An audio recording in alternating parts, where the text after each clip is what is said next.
Okay, here's from what I've been hearing about Tron Ares. From the reviews I've been hearing, people talking about it, the reviews say, oh, it's got great visuals, or, oh, the soundtrack was great. Okay, of course it's going to say that. It's a Tron movie and it's Nine Inch Nails.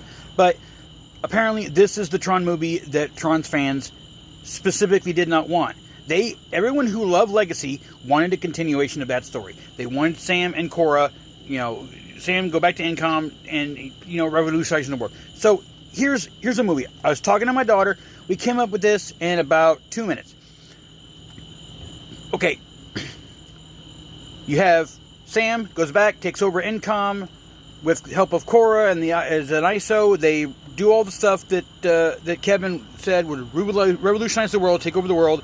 And, the world's great. And Dillinger was out of the company.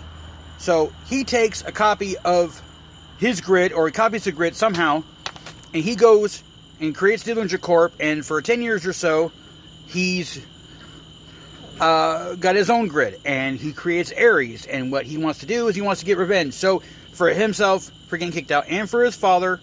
So he creates Ares as a virus to infect the Incom grid. And, oh, wow, you can have Tron in it because Tron was there to help make a more perfect system. So Tron is basically there as a heavy bodyguard to fight off the infection. But Tron got messed up. He got turned into a Rensler. Blah, blah, blah, blah, blah.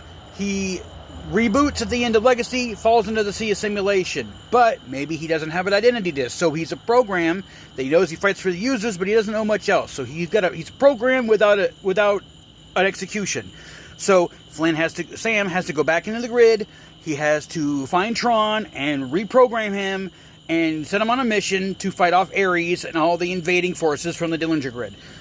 That sounds kind of cool. Okay, great. Maybe the movie ends on a down note like Empire, and we don't have a resolution, or it doesn't look like we're going to win the war, and we need help, blah, blah, blah, blah, blah. And then it ends on a cliffhanger.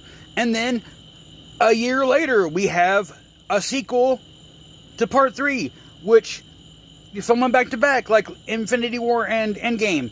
And then maybe that's when Kevin Flynn shows up as coming out of the grid work of the program or whatever to help turn the tide. And, that's when you bring Judge Bridges back. Like, how cool would this movie have been? Like, how many people would have wanted to see that? Shut up.